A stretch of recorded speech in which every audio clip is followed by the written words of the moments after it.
Fine. Welcome to our next class of physics. We will continue chapter 13 sound. In the last class we have learned about various terms. If you remember, we learned about what? Yes, we learned about the mean position, the extreme position, the amplitude, right? All these terms we have learned in the last, and the definition of vibration. In today's class we will learn about two more important terms, that is time period and frequency. Before that, let me quickly recap about the amplitude. What was amplitude? The distance between the mean and the extreme position of a vibrating body. The distance between the mean and the extreme position of a vibrating body was called the amplitude, and because it is a distance, the SI unit is meters. Alright? Remember, amplitude is nothing but the distance between the mean and the extreme position, and because it is the distance, the SI unit remains as meters. Alright, now we will learn about two more terms, time period and frequency. Alright, so time period here children. What is the time period? If you remember, I have told you in the live class also, it is the time taken by a vibrating body to complete one vibration, simply one. Whether it is 0.1 second, 0.2 second, whatever the time it requires to complete one vibration, that is called the time period. Right? Remember, time period is the time taken. So you should relate it. Time period is the time taken to complete just one vibration. You have to remember this because again and again you will be referring back to the time period. Next is, yes, and before that the SI unit of time period should be seconds. Why? Because it is the time. Remember this. It is the time, so the SI unit is seconds. Now we come to the third terminology that is also very important, frequency. Frequency in literal meaning it is what? The how often it happens.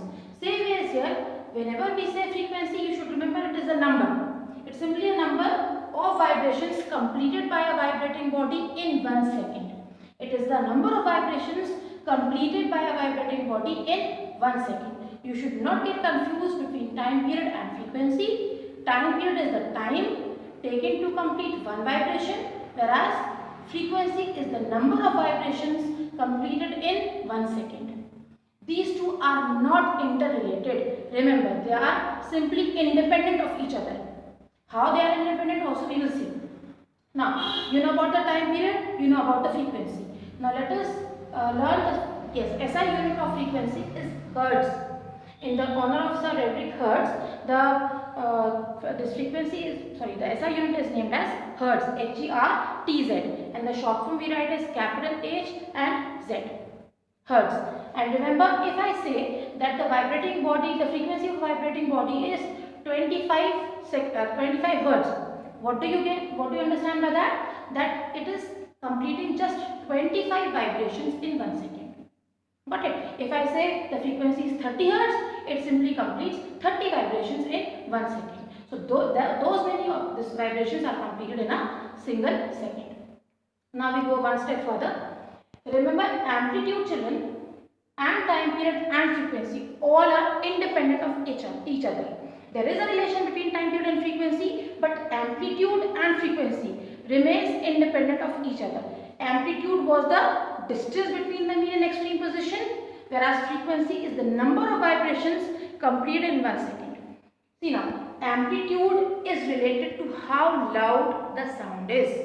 That is why we say the larger the amplitude of a vibrating body is, the louder the sound will be. And always remember, amplitude is related to loudness. Both are independent of frequency. Neither the amplitude nor the loudness is dependent upon the frequency. Loudness will not be related to how many vibrations are completed. It is only related to the distance between the mean and the extreme position. If the distance covered by the vibrating body will be more, that is, if the amplitude will be more, this loudness of the sound will also increase. But if the vibrations are more or not, the loudness has no effect of that. So frequency is not related to loudness in any ways. It is simply dependent upon the amplitude. Understood all of you? And now amplitude, how is it related to loudness? It is directly proportional to twice the loudness. For example, if you increase amplitude twice, the loudness increases by 4 times. So amplitude is directly proportional to twice the amplitude. If you increase amplitude by twice, the loudness increases by 4 times. these two are directly proportional. If amplitude increases, loudness also goes on increasing. Now we come to frequency. Again I will recall it. What is frequency? Number of vibrations completed in 1 second. If the vibrations are more, that means if the vibrating body vibrates say at a rapid rate, very fast, what will happen? The pitch will increase. Now what do you mean by pitch? It is the sharpness of the sound. For example, the crying of a child, the shrieking of a child, the screeching of brakes, they are very, very sharp for your ears. So what does it mean? That the pitch is increasing. The pitch of the sound increases, that means the sharpness of the sound increases. Again, pitch has no effect of amplitude. It is simply dependent upon the frequency of the vibrating body. If the frequency becomes more, the pitch also goes on increasing. We will have loudness and pitch in detail we will study after this topic. So this you should remember. What is amplitude? How is it related to loudness? What is frequency? How is it related to pitch? This you should remember. Right? I will again in the next class we will discuss in detail about pitch and loudness. Now I will tell you how is frequency related to time period. See, what is the relation between time period and frequency? Let us recall quickly what was time period. The time taken to complete one vibration is called the time period. Frequency is the number of vibrations completed in 1 second. So for example, if f is the frequency of a vibrating body and t is the time period, how will they be related? Supposing if f is the frequency, what does it mean? That f number of vibrations will be completed in 1 second. Yes, f number of vibrations will be completed in 1 second. Then how much time will be required to complete one vibration? If f vibrations are completed in 1 second, how much time will be required to complete one vibration? Divide 1 by f. So it takes 1 by f seconds to complete one vibration. But what do we call this? What do we call the time taken to complete one vibration? That is called the time period. Yes or no? I hope everybody has understood. If f, again I will repeat it. If f is the frequency and t is the time period. Supposing a vibrating body makes f vibrations in 1 second, how much time will it require to complete one vibration? That will be equal to 1 upon f. But time taken to complete one vibration, as we have seen here, time taken to complete one vibration is the time period. So we replace this by t, capital T. T is equals to 1 upon f. That means time period is equals to the inverse of frequency. Understood all of you? Time period is inverse of frequency. And similar ways, frequency will be inverse of time period. To take f here, it will be equal to f is equals to 1 upon t. Understood? I hope you understood the relation between the time period and frequency. In the next class, we will learn in detail about loudness and pitch. Now quickly let us recall what we have learned in today's class. We have learned about two more terms, time period and frequency. We came to know that what is amplitude and how is it related to loudness. Amplitude is directly proportional to twice the loudness. The amplitude increases, so does the loudness of a sound. And the SI unit of amplitude is meters because it is the distance between the mean and the extreme position. Time period is the time taken by a vibrating body to complete one vibration, and the SI unit is seconds. Frequency is the number, remember, number of vibrations completed by a vibrating body in 1 second, and the SI unit is hertz, Hz. Frequency is directly proportional to the pitch and loudness is directly proportional to the amplitude. Both are not interrelated, they are independent of each other. What is the relation between time period and frequency? Time period is inverse of frequency and frequency is inverse of time. Okay children, so what have we learned today? We have learned about the definition of time period. What is time period? It is the time taken by a vibrating body to complete one vibration, and because it is the time, the SI unit is seconds.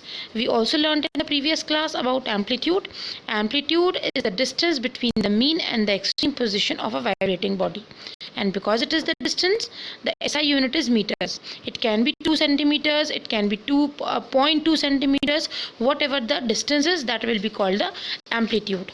Right? The frequency also we have learned today. What is frequency? Frequency means how often the vibration takes place. So it is the number of vibrations made by a vibrating body in 1 second. Okay, it is only a number. That means how many times the vibrating body vibrates in 1 second is called its frequency, and frequency is measured in hertz. The SI unit of frequency is hertz. Now, what is the relation between loudness and amplitude? The higher the amplitude is, that means the larger the distance between the mean and extreme position of a vibrating body is, the louder the sound will be. Okay, and the SI unit of loudness is decibel. So you can see in this picture that the sound travels in the form of waves. The larger the amplitude, the louder the sound is, and lesser the amplitude, the feeble the sound is. Or yes, it is very feeble or very low. Loudness only means the volume. You increase, like in the music system, you increase the volume, the loudness increases, and it increases because the amplitude becomes larger. What is the relation between pitch and frequency? Pitch means sharpness. The sharpness of a sound, that means how shrill, how sharp it is for your ears. Right? The screeching of the brakes of a car, very sharp sound. So the sharpness increases when the number of vibrations increase. Okay, when the number of vibration increases, the vibrating body starts vibrating faster, and the faster it vibrates, the high pitch the sound becomes. High pitch means very, very sharp. It keeps on becoming sharp as the frequency goes on increasing. Okay, then this is the gist of both the things, that quieter means feeble the sound is if the amplitude is less, the louder the sound is if the amplitude is more. But amplitude and frequency are independent of each other. So pitch depends upon the frequency, whereas loudness depends upon the amplitude. Right? More the amplitude is, louder the sound is. More the frequency is, high pitch the sound is. The pitch becomes more if the frequency is more. That means the number of vibrations are more, and so the pitch becomes loud. Pitch becomes more. That means the sound becomes very, very sharp. The sharpness goes on increasing with the frequency, whereas the loudness goes on increasing with the amplitude. Then this is the relation between the time period and frequency. They are inverse of each other. Frequency is equals to 1 upon time period. We have derived this on the blackboard just now. So you must have understood, all of you, that frequency is equals to 1 upon time period. Now if the time period is given in a numerical, you can easily calculate frequency in hertz. And if the frequency is given, you can calculate time period, which will be the inverse of frequency, and the unit will be seconds. So this is how in the numericals you can calculate the time period as well as frequency. I hope you understood what I explained in today's class. In the next class, children, we will learn more about loudness and frequency. How is loudness related to amplitude? What are the factors that determine loudness of a sound? And what are the factors that determine the pitch of a sound? How are these two interrelated, if they are interrelated, or how are they not interrelated to each other? How are they independent of each other? This all we will go through in the next class. I hope you all have understood what I explained in today's class. Please go through the pages in the books so that you are able to understand more of it. Okay? Hope to meet you next time. Goodbye for now. Take care of yourselves. Stay safe. Stay healthy.